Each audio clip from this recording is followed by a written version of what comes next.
اللہ سبحانہ تعالیٰ نے ہم سب کی رہنمائی کے لیے، گائیڈنس کے لیے قرآن مجید کو بھیجا، اور ہم سے یہ تقاضا کیا کہ ہم اس کے مطابق اپنی زندگی بسر کریں، کیونکہ یہ دنیا اللہ نے بنائی، ہمیں بھی اللہ نے بنایا، اور پھر صرف ایک وقت تک کے لیے بنایا، یعنی دنیا میں بھیجا ہے، اس کے بعد ہم سب کو واپس جانا ہے۔ تو واپس جا کر ہمیں یہ بتانا ہوگا کہ ہم یہاں پر کیا کر کے آئے۔ ایک طریقہ یہ ہے کہ ہم اپنی مرضی کے مطابق جو ہمارا دل چاہے ہم وہ کریں، ایک یہ ہے کہ ہم لوگوں کی مرضی کے مطابق زندگی بسر کریں، اور ایک یہ ہے کہ ہم اللہ کی مرضی کے مطابق زندگی بسر کریں۔ اگر ہم یہ چاہتے ہیں کہ اللہ کی مرضی کے مطابق زندگی بسر کریں تو پھر اس کے لیے ضروری ہے کہ ہم اللہ تعالیٰ ہی کی کتاب کے مطابق زندگی بسر کریں، اور اللہ تعالیٰ کی کتاب کے مطابق زندگی بسر کرنے کے لیے ضروری ہے کہ ہم اس کی کتاب کو پڑھیں۔ اسی لیے اکثر لوگ ایک دوسرے کو دعوت دیتے رہتے ہیں کہ آئیے قرآن پڑھیں، لیکن عموماً لوگ یہ سمجھتے ہیں کہ شاید یہ کوئی ایکسٹرا کام ہے، وقت ملے گا تو کر لیں گے، یا ابھی تو اور بہت سی مصروفیات ہیں، جب بوڑھے ہوں گے تو پھر اس کام کو ریٹائر ہو کے شروع کریں گے۔ لیکن ہمیں نہیں پتا کہ ہم ریٹائرمنٹ کی ایج کو پہنچتے بھی ہیں یا نہیں۔ تو اس لیے ہمیں اللہ کی کتاب کے ساتھ ایک مضبوط تعلق قائم کرنے کی ضرورت ہے، اور اس کے ساتھ جو کمٹمنٹ ہم کریں اس میں کسی قیمت پر کوئی کمی نہ آئے۔ آج کی اس مجلس میں انشاءاللہ العزیز میں آپ کو احادیث کی روشنی میں قرآن مجید کے پڑھنے کی اہمیت کے بارے میں بتاؤں گی۔ رسول اللہ صلی اللہ علیہ وسلم نے فرمایا، مثل المؤمن الذي يقرأ القرآن كالأترجة ريحها طيب وطعمها طيب۔ اس مومن کی مثال جو قرآن پڑھتا ہے ترنجبین نارنگی جیسی ہے، ٹینجرین کی طرح ہے، کہ اس کی خوشبو بھی اچھی ہے اور اس کا ذائقہ بھی اچھا ہے، یعنی کھانے کے بعد انسان خوش ہو جاتا ہے، ہاتھوں سے بھی خوشبو آتی ہے، اس کے منہ سے بھی خوشبو آتی ہے، اور کھانے کے بعد انسان کے اندر ایک اچھی فریش فیلنگ آتی۔ آپ کتنے بھی ٹائرڈ ہوں، اگر 2-3 ٹینجرین کھا لیں تو اس کے بعد آپ کی ٹائرڈنس ختم ہو جاتی۔ والذی لا یقرأ القرآن کالتمرۃ لا ریح لها وطعمها حلو۔ اس مومن کی مثال جو قرآن نہیں پڑھتا کھجور جیسی، اس کی خوشبو نہیں لیکن اس کا ذائقہ میٹھا ہے، یعنی کھجور بھی انرجی دیتی ہے، اگر ہم اس کو کھا لیں تو ہمارے اندر ایک یعنی قوت پیدا ہو جاتی ہے، ایک انرجی پیدا ہو جاتی ہے، جس کی وجہ سے ہمارے لیے کام کرنا آسان ہو جاتا ہے، اس کے بھی کئی ایک فائدے ہیں۔ پھر فرمایا وَمَثَلُ الْمُنَافِقِ الَّذِي يَقْرَأُ الْقُرْآنَ كَمَثَلِ الرَّيْحَانَةِ رِيحُهَا طَيِّبٌ وَطَعْمُهَا مُرٌّ۔ اس منافق کی مثال جو قرآن پڑھتا ہے خوشبودار پودے جیسے گلاب وغیرہ کی طرح ہے، جس کی خوشبو اچھی اور ذائقہ تلخ ہے، یعنی وہ دوسروں کو تو خوشبو دے رہا ہے لیکن اپنے اندر اس کے کڑواہٹ سی ہے۔ اگر آپ اس پھول کو کھانا شروع کر دیں یا اس کے پودے کو کھائیں تو اس کا کوئی ذائقہ نہیں، اس میں کوئی لطف نہیں۔ اور پھر فرمایا وَمَثَلُ الْمُنَافِقِ الَّذِي لَا يَقْرَأُ الْقُرْآنَ كَمَثَلِ الْحَنْظَلَةِ لَيْسَ لَهَا رِيحٌ وَطَعْمُهَا مُرٌّ۔ اس منافق کی مثال جو قرآن نہیں پڑھتا اندرائن تمہ جیسی کڑوی چیز کی طرح ہے، جس میں خوشبو نہیں اور اس کا ذائقہ بھی کڑوا ہے۔ تو یہاں اب لوگوں کو 4 کیٹیگریز میں تقسیم کر دیا گیا۔ پہلی کیٹیگری کے لوگ جو مومن ہیں، ایمان بھی رکھتے ہیں اور اس کے ساتھ قرآن بھی پڑھتے ہیں، ایسے لوگوں کے ساتھ آپ ملاقات کریں تو ان سے مل کر بھی آپ کو خوشی ہوگی اور ان سے آپ کوئی اچھی بات لے کے نکلیں گے، کیونکہ ان کے پاس قرآن کی وزڈم ہے۔ ایسے لوگ اپنے ماحول کے لیے خوشی کا باعث ہوتے ہیں، اپنے لیے بھی اور دوسروں کے لیے بھی۔ جیسے پہلے میں نے عرض کیا کہ اگر آپ بہت بھی تھکے ہوئے ہوں تو 2-3 ٹینجرین کھانے سے آپ کی ساری تھکاوٹ دور ہو جاتی، آپ کی آنکھیں کھلنے لگتی ہیں، آپ کے اندر لگتا ہے کسی نے ایک روح ڈال دی۔ اسی طرح آپ روحانی طور پر، ذہنی طور پر کتنے بھی تھکے ہوئے ہوں، لیکن اگر آپ قرآن مجید کے کچھ حصے کی تلاوت کر لیں یا اس کو سن لیں یا اس کو پڑھ لیں، اس کو سمجھ لیں، تو آپ کی روحانی تھکاوٹ دور ہونے لگتی۔ اور جب آپ کی اپنی تھکاوٹ دور ہوتی ہے تو آپ کام ڈاؤن ہوتے ہیں، جب آپ کام ڈاؤن ہوتے ہیں تو پھر آپ کا معاملہ دوسروں سے بھی اچھا ہونے لگتا ہے۔ جب دوسروں کے ساتھ آپ اچھے ہوتے ہیں تو ان کو آپ سے خوشی ملتی، جب آپ انہیں خوش کرتے ہیں تو جواب میں وہ بھی آپ کو خوش کرتے ہیں۔ لیکن اگر ہم قرآن مجید سے تعلق نہیں رکھتے تو اس کی بھی آگے مثال بتائی گئی کہ جس دل میں قرآن نہیں وہ ویران گھر کی طرح ہے جو بے آباد ہو۔ دوسری بات یہاں یہ بتائی گئی کہ جو قرآن نہیں پڑھتا لیکن ہے ایمان والا تو وہ ہے تو میٹھا لیکن اس کی کوئی خوشبو نہیں، یعنی وہ اپنی ذات میں اچھا بھی ہو سکتا ہے لیکن اس سے دوسروں کو کوئی زیادہ فائدہ نہیں پہنچتا۔ اپنی ذات میں کس طرح اچھا ہے کہ وہ نماز پڑھ لیتا ہے، روزہ رکھ لیتا ہے، اپنے آپ کو فائدہ پہنچا رہا ہے لیکن دوسروں کو فائدہ نہیں پہنچا رہا، کیونکہ قرآن مجید ایک دعوت کی کتاب ہے کہ جس میں جو کچھ ہم سیکھتے ہیں ہم پر ایک لازم ہو جاتا ہے کہ اس کو ہم دوسروں سے بھی شیئر کریں۔ تو خوشبو جو ہوتی ہے وہ پھیل جاتی ہے. اسی طرح قرآن پڑھنے کے بعد انسان آرام سے نہیں بیٹھ سکتا، وہ لازماً دوسروں کی خیر اور بھلائی سوچنے لگتا ہے کہ ان کو میں کیسے فائدہ پہنچاؤں. پھر انسان خود غرض ہو کے صرف اپنے لیے نہیں جیتا، اسے دوسروں کی بھی فکر لگ جاتی، اپنے بچوں کی فکر لگ جاتی، اپنے ہسبینڈ کی لگتی ہے، اپنے بہن بھائیوں کی، اپنے رشتے داروں کی، سارے انسانوں کی لگ جاتی. تو ایسا انسان سب کی خوشی اور سب کی آخرت کی بھلائی کا باعث بنتا ہے اور دنیا میں بھی دوسروں کو خیر پہنچاتا ہے. تو اب ہمیں یہ ڈیسائیڈ کرنا ہے کہ ہم کون سے مومن بنے، وہ جو خوشبودار ہیں یا وہ جو صرف خود غرض ہیں. پھر تیسری مثال ہے منافق کی، کیونکہ منافق بھی اپنے آپ کو بظاہر مسلمان کہتے ہیں. تو وہ اگر قرآن پڑھتا ہے اور خود اس پر عمل نہیں کرتا تو وہ پھول کی طرح ہے، دوسروں کو تو خوشبو دے رہا ہے لیکن خود اس کو اس قرآن سے کوئی فائدہ نہیں. تو ہمیں یہ بھی دیکھنا ہے کہ ایسا نہ ہو کہ ہم قرآن پڑھتے پڑھاتے رہیں اور خود ہمارے اپنے اندر کوئی سکون نہ ہو، کوئی خوشی نہ ہو، کوئی عمل نہ ہو، کیونکہ ہمیں فائدہ اسی وقت ہوگا جب ہم اس پر عمل کرنے والے ہوں گے. قرآن مجید میں بے شمار دفعہ آتا ہے یا ایھا الذین آمنو، اے لوگوں جو ایمان لا چکے.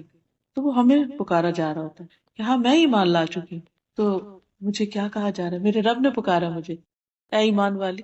کہتے ہاں ہاں میں ایمان تو لائی ہوں، اب مجھے واٹ نیکسٹ کرنا کیا ہے اس کے بعد. تو پھر حکم ملتا ہے، پھر اس پر عمل کرنا ہوتا ہے. لیکن اگر ہم صرف اس کو پڑھنے پڑھانے کی کتاب بنا لیتے ہیں کہ تلاوت کر رہے ہیں، یا اس سے کوئی دنیا کی مصیبت آ گئی تو دور کر رہے ہیں، یا کوئی فوت ہو گیا تو بس اس وقت پڑھ رہے ہیں، لیکن وہ کیا کہہ رہے ہیں خود اس کے ٹوٹل اپوزٹ جا رہے ہیں. مثلاً اس میں لکھا ہے کہ اقیم الصلاۃ، نماز قائم کرو، اور ہم نماز کو قائم نہیں کر رہے، ویسے ہی بس دو چار ٹکرے مار لیتے ہیں. تو پھر وہ طریقہ زندگی درست نہیں. چوتھا، ایسا منافق یا ایسا انسان جو کہتا ہے میں مسلمان ہوں لیکن نہ قرآن پڑھتا ہے اور نہ خود عمل کرتا ہے. تو پہلا وہ جو پڑھتا بھی ہے اور عمل بھی کرتا ہے. دوسرا وہ جو عمل تو کسی درجے میں کرتا ہے لیکن پڑھتا نہیں. تیسرا وہ جو پڑھتا ہے لیکن خود کوئی عمل نہیں کرتا. اور چوتھا نہ پڑھتا ہے نہ عمل کرتا ہے. اب یہ کیٹیگریز میری نہیں بنائی، یہ اللہ کے رسول صلی اللہ علیہ وسلم نے ہمیں بتائی اور بنائی. ہمیں یہ دیکھنا چاہیے کہ ہم اس میں سے کس کیٹیگری کے اندر فال کرتے ہیں، ہم کہاں پر آتے ہیں اور ہمیں کیا بننا چاہیے. کیونکہ زندگی تو چند دن کی ہے، بہت جلد واپس چلے جانا ہے. جو کچھ اس وقت ہمارے پاس ہے سب یہی کا یہی رہ جائے گا، ساتھ کچھ بھی نہیں جائے گا. اس لیے آج یہاں بیٹھ کر ہم تہیہ کر لیں کہ ہم پہلی کیٹیگری میں آئیں انشاءاللہ تعالی، کہ جو پڑھیں گے بھی اور عمل بھی کریں گے، اور ساری زندگی کے لیے، موت تک کے لیے. پڑھنے کے پھر لیول ہوتے ہیں. ایک یہ ہے کہ آپ اس کا تلفظ ٹھیک کریں، تجوید ٹھیک کریں. ایک یہ کہ اس کا ترجمہ جانیں، پھر یہ کہ اس کے معنی اور تفسیر جانیں، پھر یہ کہ اس میں غور و فکر کریں، پھر یہ کہ اس پر عمل کریں، پھر یہ کہ آپ اس کو دوسروں کو بتانے والے ہوں، پھر یہ ہے کہ جو وہ کہتا ہے اس کے مطابق پوری زندگی کا نقشہ بدلے. تو یہ سارے قرآن مجید کے حقوق ہیں جو ہم پر لازم آتے ہیں اور ہمیں اس کے مطابق زندگی بسر کرنی ہے. ورنہ قیامت کے دن اگر ہم اللہ تعالیٰ کو یہ بتائیں کہ ہم 1000 کتابیں 1000 بکس پڑھ کر آئے اور ہمارے گھر میں بہت بڑی لائبریری تھی لیکن قرآن پڑھنے کا ٹائم نہیں ملا، تو کیا یہ ہمارا بہانہ قابل قبول ہوگا؟ اس لیے جو مرضی پڑھے مگر ساتھ اللہ کی کتاب ضرور پڑھے. دوسری حدیث ہے حضرت ابو ہریرہ سے مروی ہے کہ رسول اللہ صلی اللہ علیہ وسلم نے فرمایا قرآن پاک کی تعلیم حاصل کرو، اس کے بعد اس کی تلاوت کرتے رہو. یاد رکھو قرآن پاک کی مثال جب کوئی اس کی تعلیم حاصل کرتا ہے پھر تلاوت کرتا ہے اور اس کے ساتھ قیام کرتا ہے، اس تھیلی کی مانند ہے جو کستوری سے بھرا ہوا اور اس کی خوشبو ہر جگہ مہک رہی. اور اس شخص کی مثال جس نے قرآن مجید کی تعلیم حاصل کی پھر وہ غافل ہو کر سویا رہا، حالانکہ قرآن مجید اس کے دل میں اس تھیلے کی مانند ہے جو کستوری سے بھرا ہوا لیکن اس کا منہ اسی سے باندھ دیا گیا. تو اس میں ایک اور مثال سے وہی بات سمجھائے گی. پہلے خوشبودار ٹینجرین کی مثال دی گئی اور اب یہاں کستوری سے بھرے ہوئے تھیلے کی. کستوری آپ کو معلوم ہے نا کہ جو ہرن ہوتا ہے اس کی ناف میں بنتی ہے اور بہت ہی قیمتی خوشبو ہوتی ہے، بہت ہی زبردست قسم کی خوشبو ہوتی ہے. تو عام طور پر جو خوشبو ہوتی ہے اگر لیکوڈ فارم میں ہو تو بوٹل وغیرہ میں ہوتی ہے اور اس کا ڈھکن وغیرہ بند ہوتا ہے، لیکن اگر اب وہ سالڈ فارم میں ہو تو عموماً لوگ اس کو تھیلیوں میں رکھتے ہیں. اور جب خوشبو تھیلی میں رکھی جاتی ہے تو وہ ضرور اس میں سے نکلتی رہتی ہے. تو جو مومن قرآن پڑھتا ہے اور پھر اس کو پڑھتا بھی ہے اور اس پر عمل کرتا ہے تو گویا اس کے پاس ہر وقت ایک خوشبودار تھیلی ہے جس کی خوشبو پھیل رہی ہے. اور جب خوشبو آپ کے پاس ہو تو وہ آپ کو بھی فائدہ دیتی، اور پھر یہ ہے کہ آپ کے عمل میں جھلک رہی ہو. ضروری نہیں ہوتا کہ قرآن پر بڑے بڑے لیکچر دیے جائیں تو تبھی خوشبو پھیلتی ہے. جب آپ تھوڑا بھی پڑھیں لیکن ساتھ ساتھ اس پر عمل کرنے والے ہوں تو اس کی خوشبو سے دوسرے خود بخود فائدہ اٹھاتے ہیں. اب آپ دیکھیے کہ ہم اکیلے تو کہیں رہ نہیں سکتے، ہمیں اپنے گھر والوں کے ساتھ، بچے، شوہر، بہن، بھائی، رشتے دار، سوشلائزنگ ہماری ایک ضرورت ہوتی ہے، لوگوں سے ملنا جلنا.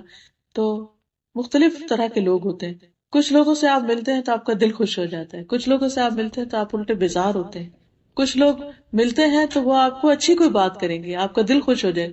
کچھ لوگوں سے آپ ملتے ہیں تو ضرور کسی کی غیبت کریں گے یا ضرور کوئی بری بات کریں گے جس سے آپ کا دل بیزار ہوتا ہے.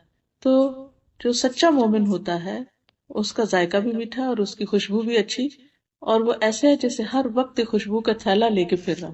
ویسے بائی دا وے یہاں یو کے میں تو کوئی بھی پرفیوم آپ لگا رہے ہیں اس کی خوشبو کوئی نہیں آتی. میرا تو ایکسپیرینس یہی، وہی خوشبو جو میں پاکستان میں لگاتی ہوں سارا دن وہ مہک آتی ہے اپنے پاس. معلوم نہیں ہے کہ ہوا میں کوئی ایسی چیز ہے، یہ کیا ہے. اینی وے، تو اب یہ ہے کہ جب آپ نے کوئی اچھی خوشبو لگائی ہوئی ہو تو سارا دن آپ اپنے آپ سے بھی خوش ہوتے رہتے ہیں. You feel fresh, you feel good, اور جو آپ کے پاس آتا ہے اس کو بھی مزہ آتا ہے. لیکن اگر آپ کے پاس خوشبو تو ہے اور ہر قسم کی خوشبو ہے لیکن آپ نے ساری بوٹل بند کر کے صرف سجائی ہوئی ہیں اور کبھی اس میں سے کچھ لگایا نہیں کہ ختم ہو جائیں گے، تو پھر اس کی مثال ایسی ہے کہ جیسے کسی نے قرآن سیکھا، مثلا پورا ترجمہ تفسیر پڑھ لیا یا پھر اس نے حفظ کر لیا اور پھر اس کے بعد اس نے اس کو پڑھنا چھوڑ دیا کہ بس ایک کورس کر لیا اور بات ختم، اور اب وہ پڑھتا نہیں. سب سے جس کے پاس ہوتا ہے نا، جیسے آپ بیٹھ جائیں کہ بس میں یا ٹیکسی میں سگریٹ کی اسمیل ہو تو وہ آپ کے بھی چلی جاتی ہے کپڑوں میں. اتنی طبیعت بے چین ہوتی، اسی سے ریلیٹ کر رہی تھی کہ اگر کسی ایسے انسان کے جس کا اچھا نہیں، ہاں اس نے قرآن پڑھا ہوا ہو، یا آپ دیکھیں نا کہ ہاں اس نے قرآن پڑھا ہوا لیکن اگر وہ اس کو پڑھتا نہیں اور اس پر عمل نہیں کرتا تو اس نے گویا وہ تھیلا بند کر کے رکھا ہوا. یعنی قرآن مجید صرف پڑھنے کی کتاب نہیں بلکہ عمل کی کتاب ہے. عمل کریں گے تو خوشبو پھیلے گی، خود بخود انسان جج کر لیتا ہے کہ یہ شخص دوسروں سے مختلف ہے. دیر از سم تھنگ اسپیشل، چاہے کوئی نہ بھی بتائے، کیونکہ اس کا رویہ، اس کا میل ملاپ، اس کی مسکراہٹ، اس کے چہرے کے تاثرات، وہ ساری چیزیں فرق ہو جاتی ہیں. ہو سکتا ہی نہیں کہ قرآن پڑھنے والا اور نہ پڑھنے والا برابر ہو، کیونکہ اللہ تعالیٰ نے بھی قرآن مجید میں فرمایا کہ کل هل يستوي الذين يعلمون والذين لا يعلمون، کہہ دیجئے کہ کیا وہ جو علم رکھتے ہیں اور وہ جو نہیں رکھتے برابر ہو سکتے ہیں؟ قطعاً برابر نہیں ہو سکتے. وہ کہتے ہیں کہ انہیں اسلام قبول نہیں کیا تھا، سب لوگ نہ مجھے غلام کی طرح دھتکارتے تھے، لیکن ایک شخص ایسے تھے وہ جب بھی مجھے دیکھتے تو مسکراتے تھے. اور جب انہوں نے اسلام کی دعوت دی تو مجھے پتا تھا کہ یہ وہ شخص ہے جس نے کبھی بھی مجھے حقیر نہیں سمجھا یا غلام نہیں سمجھا. تو ایک مسکراہٹ جو تھی وہ پھر آپ دیکھیں کتنی بڑی خیر کا سبب بنے. یعنی صرف اتنی سی بات کہ کسی کو حقیر نہ سمجھے انسان، کسی کو بھی دیکھے، کسی کو بھی ملے، اس کو رسپیکٹ دے، اس کو عزت دے، اس سے آگے بڑھ کر ملے. یعنی ایسے بھی نہیں کہ لیے دیے رہے، ٹھیک ہے جو کوئی ملے گا ہم مل لیں گے، جو نہیں ملتا نہ ملے، یہ بھی نہیں ہونا چاہیے. اس مومن کے دل میں تکبر نہیں ہوتا جو خود آگے بڑھ کے سلام کرے. تو اس شخص کی مثال جس نے قرآن کی تعلیم حاصل کی پھر غافل ہو کر سویا رہا.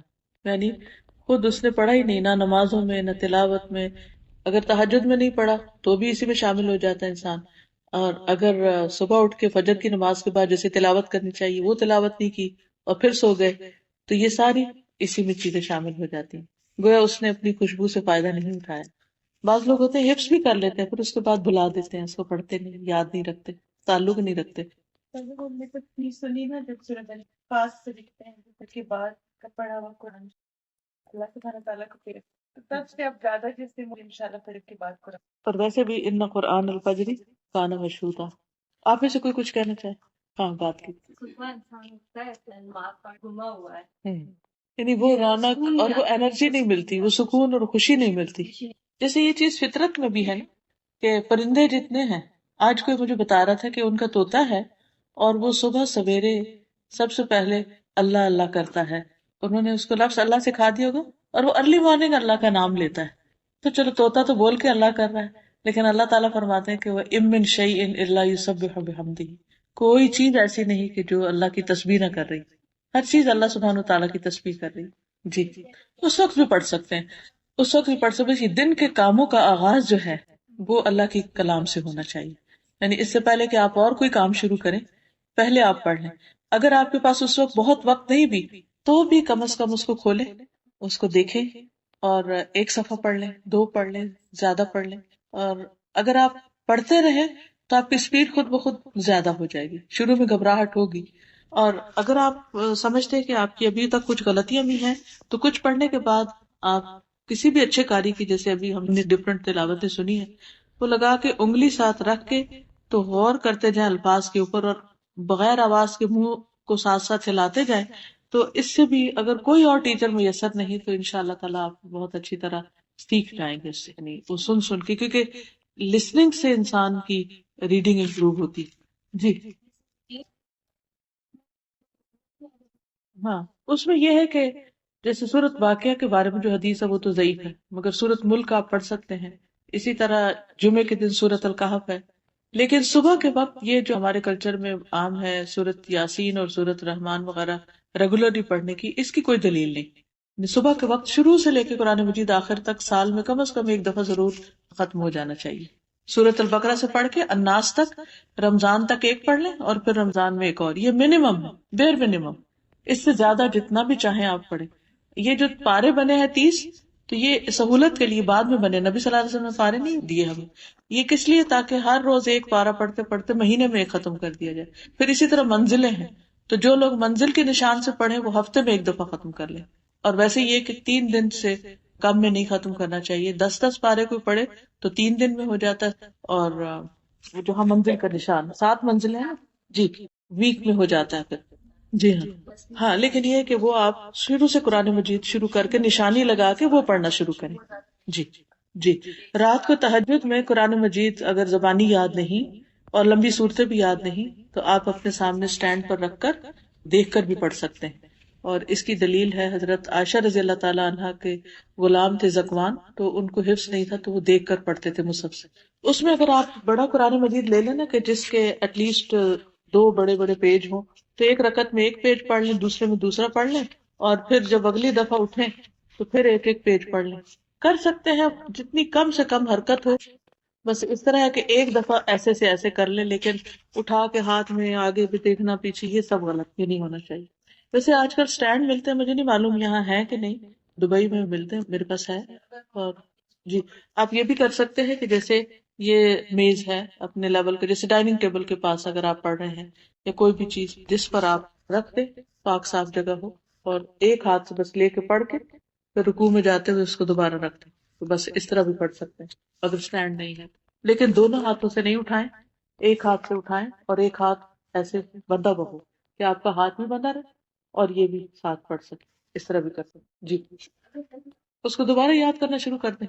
اس کا علاج تو دوبارہ یاد کرنا ہے اور دہرائی کرتے رہنا ہے. اگر خدا نہ خواستہ دہرائی یا دوبارہ یاد کرنے سے پہلے موت آ گئی، تب بھی اس کا شمار غافلوں میں سے نہیں ہوگا، کیونکہ اس نے اپنی مسٹیک کو مان لیا اور اپنی اصلاح شروع کر دی. پھر اسی طرح حدیث میں آتا ہے کہ وہ شخص جس کے دل میں قرآن پاک کا کچھ حصہ بھی نہیں، وہ اس گھر کی طرح ہے جو ویران ہو. دیکھیے کہ ویران گھر اور آباد گھر دونوں میں فرق ہوتا ہے. ویران گھر جو ہوتا ہے اس میں کوئی رہتا نہیں ہوتا، بند پڑا ہوتا ہے. جب وہ بند ہو جاتا ہے تو اس کے اندر ایک اسمیل پیدا ہو جاتی ہے، بازو کا جالے لٹکنے لگتے ہیں، بازو کا دیمک لگ جاتی ہے، اور اس کے اندر کسی کو بھی جانا بہت مشکل لگتا ہے. اسی طرح جو شخص قرآن نہیں پڑھتا اس کا دل ایسا ہی ویران ہو جاتا ہے، یعنی اس میں اداسی، بے سکونی، ڈپریشن، پریشانی، غم، فکر، افکار، وہ طرح طرح کے جالے لگ جاتے ہیں اور انسان کے اندر سے خوشی ختم ہو جاتی. تو اس لیے اپنے دلوں کو ویرانی سے بچانا چاہیے. جب آپ قرآن مجید پڑھتے ہیں تو پھر آپ کے اندر ایک نور جاگ اٹھتا ہے، سمجھے کہ آپ کی لائٹیں آن ہوگی. جو آباد گھر ہوتے ہیں ان میں لائٹس آن ہو جاتی ہیں، اس میں کھڑکیاں کھلتی ہیں، فریش ایئر ہوتی ہے اور ایک چہل پہل ہوتی ہے اور اس میں رہنے والوں کا دل لگتا ہے. ایسے ہی جو شخص قرآن پڑھتا ہے پھر وہ حشاش بشاش، خوش باش، فل آف انرجی، اور اس کا ہر وقت دھیان لگا رہتا ہے اس چیز میں کہ وہ کون سا اور اچھا کام کرے، اور زندگی کو ایک مقصد مل جاتا ہے. کیونکہ قرآن پاک ایسی چیز نہیں ہے کہ جو آپ نے کسی کھانے کی طرح اٹھائی اور کھا لی اور وہ آپ تھوڑی دیر کے لیے اچھا فیل کریں اور اس کے بعد چاہے طبیعت خراب ہو. ایسی چیز نہیں ہے. قرآن پاک تو آپ کو ساتھ ساتھ یہ بھی بتاتے ہیں کہ اچھا واٹ نیکسٹ، اب کرنا کیا ہے.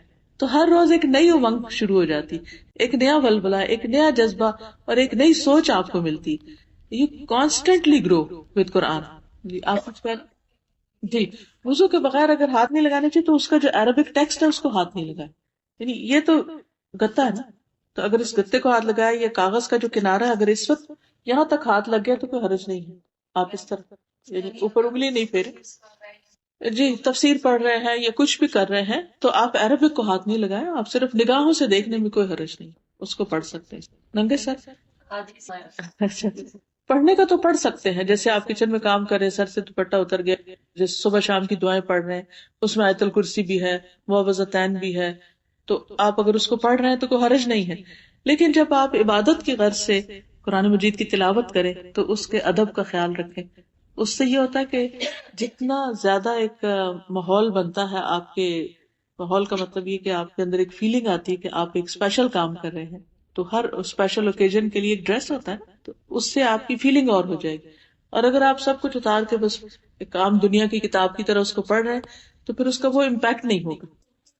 ضرورت مند آگے پیچھے پڑھ سکتے ہیں، جیسے آپ نے ایک صورت حفظ کی ہوئی ہے، آپ کو بھول رہی ہے، آپ اس کو ریوائز کر رہے ہیں، پھر اس کے بعد دوسری کرنے لگتے ہیں، پھر آپ کو خیال آتا ہے اچھا میں وہ کلام بھی کر لوں، تو آگے پیچھے ہو سکتی۔ یا جیسے نماز پڑھ رہے ہوتے ہیں ہم، تو اس میں ہم نے ایک صورت پڑھی، پھر ہم نے دوسری صورت پڑھنی ہے، تو بعض اوقات ہم آگے والی پڑھنے کی بجائے پیچھے والی پڑھ لیتے، اس کو کوئی حرج نہیں، پڑھ سکتے ہیں۔ جی تراویح میں پڑھ سکتے، لیکن اگر امام پڑھ رہا ہے تو پھر پیچھے نہ کھولیں، ان کا سنیے، پھر صرف توجہ رکھیے سننے پر، پھر دیکھیے نہ، کیونکہ اس کا نقصان یہ ہوتا ہے کہ وہ امام کہیں آگے پہنچا ہوا ہوتا ہے اور ہم پیچھے سے انگلیاں پھیر رہے ہوتے ہیں، یا اور دوسرا یہ کہ ہم تو بعض اوقات اس میں کنسنٹریٹ کر رہے ہیں اور جو ہمارے ساتھ کھڑا ہے وہ ڈسٹرب ہو رہا ہے، تو اس لیے میں اس کو ریکمینڈ نہیں کرتی ہوتی کہ تراویح میں پیچھے کھولا جائے۔ بعض اوقات امام انسان ہے، غلطی ہو جاتی ہے، وہ اگر بھولے تو آپ کہہ لو یہ تو کیا امام نے پڑھ دیا، یہاں سے تو وہ بھول ہی گیا، اور ایک اور فتنہ کھڑا ہو جاتا ہے۔ بعض سجدے میں جاتے ہیں تو جی پاؤں میں جی بعض اوقات لوگ پھر سجدے میں جاتے ہوئے اسے سجدے کی جگہ پہ رکھ دیتے ہیں، یا وہ آگے پیچھے ہو جاتا ہے تو وہ بے حرمتی پھر ہونے لگتی، تو اس سے بچنا چاہیے۔ جی اگر ہم مسجد نہیں جا سکتے اور خود پڑھنا چاہتے ہیں تو خود ہم تراویح میں قرآن مجید سارا مکمل کر سکتے ہیں، اپنے طور پر خود ہی پڑھ کے کر سکتے ہیں۔ پھر اسی طرح یہ ہے کہ سورۃ البقرہ اور سورۃ آل عمران کا پڑھنے والا جو ہے اس کے لیے یہ صورتیں قیامت کے دن ایک صاحبان یا امبریلا کی طرح ہوں گی، یا ایک بادل کی طرح ہوں گی، یا پرندوں کے جھنڈ کی طرح ہوں گی۔ یہ ہم سب جانتے ہیں کہ قیامت کے دن سورج 1 میل کے قریب آ جائے گا، سخت گرمی ہوگی اور دھوپ ہوگی، اور ہر ایک پسینے میں ڈوبا ہوا ہوگا اپنے اپنے گناہوں کے مطابق، تو ایسے میں اس کو ایک سایہ چاہیے ہوگا۔ ایک تو اللہ سبحانہ تعالیٰ کے عرش کا سایہ ہوگا، اور وہ خوش قسمت وہ لوگ ہوں گے کہ جن کی کچھ خاص دنیا میں خوبیاں ہیں۔ مثلا یہ ہے کہ عادل حکمران، کہ جو لوگوں کے درمیان جب فیصلہ کرتا ہے تو انصاف کے ساتھ کرتا ہے۔ پھر اسی طرح وہ نوجوان جس کی جوانی عبادت میں گزری۔ اکثر ہمارے بچے کہتے ہیں کہ آپ بھی تو ینگ ایج میں ایسی تھی نا، آپ نے اب سب کچھ کر لیا اور پھر اب ریلیجس ہو گئی ہیں تو اب ہمیں آپ کہتے ہیں کہ آپ یہ سب کریں۔ تو آپ ان کو یہ حدیث سنایا کریں کہ اگر تم یوتھ میں اپنی یہ سب کچھ شروع کرو گے تو قیامت کے دن اللہ سبحانہ تعالیٰ کے عرش کے نیچے سائے میں جگہ ملے گی۔ پھر اسی طرح ایسا نوجوان جس کا دل مسجد میں اٹکا ہوا، یعنی اسے مسجد سے محبت ہو۔ پھر ایسا شخص کہ جس کو کوئی عورت برائی کی دعوت دے، یعنی ایسا مرد، لیکن وہ کہے کہ میں اللہ سے ڈرتا ہوں، یہ کہہ کے تو اس کی دعوت ٹھکرا دے، تو وہ بھی عرش کے سائے تلے ہوگا۔ پھر اسی طرح دو لوگ جو اللہ کی خاطر آپس میں محبت کرتے ہیں، کہ بیچ میں کوئی دنیا کا لالچ نہ ہو، اور اس محبت کی علامت یہ ہوتی ہے کہ جب وہ آپس میں ملے تو ان کا ایمان بڑھے، اللہ سبحانہ وتعالیٰ کے ساتھ تعلق بڑھے، اور آخرت کا شوق بڑھے، یہ اللہ کی خاطر محبت ہوتی۔ اور پھر ایسا شخص جس کا دائیں ہاتھ صدقہ کرے تو بائیں کو بھی نہ پتا ہو کہ کیا دیا دائیں ہاتھ نے، یعنی انسان نکالے اپنی جیب سے، بے حساب دے، خاموشی کے ساتھ دے، حتیٰ کہ جس کو دے رہا ہے اس کے ساتھ نظریں بھی نہ ملائے اور اس سے شکریہ بھی نہ چاہے، اور بھاگنے کی کرے وہاں سے۔ یا جیسے مسجد وغیرہ آپ جاتے ہیں، ڈونیشن باکسز ہوتے ہیں، تو اس میں بغیر گنے ڈال دیا کرے کہ اے میرے رب بس یہ میں نے تیرے ہاتھ پہ رکھے، مجھے نہیں پتا یہ کیا ہے، تو اسے قبول کر لے۔